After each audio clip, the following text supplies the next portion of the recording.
ഇപ്പോൾ ഈ സേനയുടെ സഹായം തേടി എന്നതിനപ്പുറത്തേക്ക് എപ്പോഴെത്തും എന്ന കാര്യമൊന്നും നമുക്ക് ഇപ്പോഴും കൃത്യമായി ലഭിച്ചിട്ടില്ല. 2 മന്ത്രിമാർ വയനാട്ടിലേക്ക് പുറപ്പെട്ടിട്ടുണ്ട്. പക്ഷേ അതിൽ എടുത്തു പറയേണ്ട ഒരു കാര്യം, ഇങ്ങോട്ട് ആക്സസ് ഇല്ല എന്നൊരു വിവരം കൂടിയുണ്ട്. താമരശ്ശേരി ചുരത്തിലടക്കം ഗതാഗത തടസ്സമുണ്ട്. അതുകൊണ്ട് തന്നെ വയനാട്ടിലെ പുറത്തു നിന്നുള്ള ആളുകൾക്ക് എപ്പോൾ ഇങ്ങോട്ട് എത്താൻ കഴിയും എന്ന കാര്യത്തിലടക്കം നമുക്ക് ഇപ്പോൾ സംശയമുണ്ട്. എന്തായാലും ചൂരൽമലയിൽ തന്നെയാണ് ആളുകളൊക്കെ ഇപ്പോഴും നിൽക്കുന്നത്. അങ്ങോട്ട് പോകാൻ കഴിയാത്ത സാഹചര്യം നിലനിൽക്കുന്നുണ്ട്. മുണ്ടക്കൈയിലേക്ക് പാലം നിർമ്മിക്കുന്നത് ഉൾപ്പെടെയുള്ള കാര്യങ്ങൾ ആലോചന നടക്കുന്നതേ ഉള്ളൂ. ഇപ്പോൾ പുഴ കടന്ന് NDRFന്റെ 2 സംഘങ്ങൾ മുണ്ടക്കൈയിലേക്ക് പോയിട്ടുണ്ട്.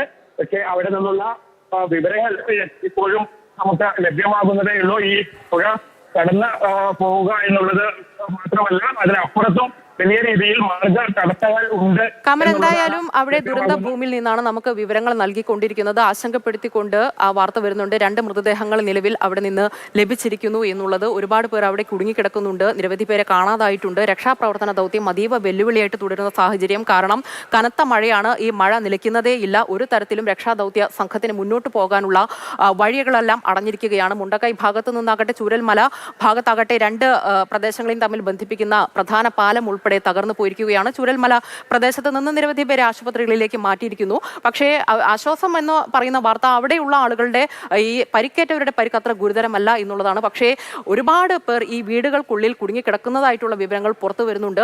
രക്ഷാപ്രവർത്തന ദൗത്യം അതീവ ദുഷ്കരമാകുന്ന സാഹചര്യം, കനത്ത മഴ, ഇതൊക്കെ ഒരു വെല്ലുവിളിയായിട്ട് മുന്നിൽ നിൽക്കുന്ന സന്ദർഭത്തിൽ സേന എത്തുക, എയർലിഫ്റ്റിംഗ് സംവിധാനത്തിലൂടെ ഇവരെ പുറത്തെത്തിക്കുക എന്നുള്ളത് മാത്രമാണ് മുന്നിലുള്ള ഏക പോംവഴി എന്ന് പറയുന്നത്.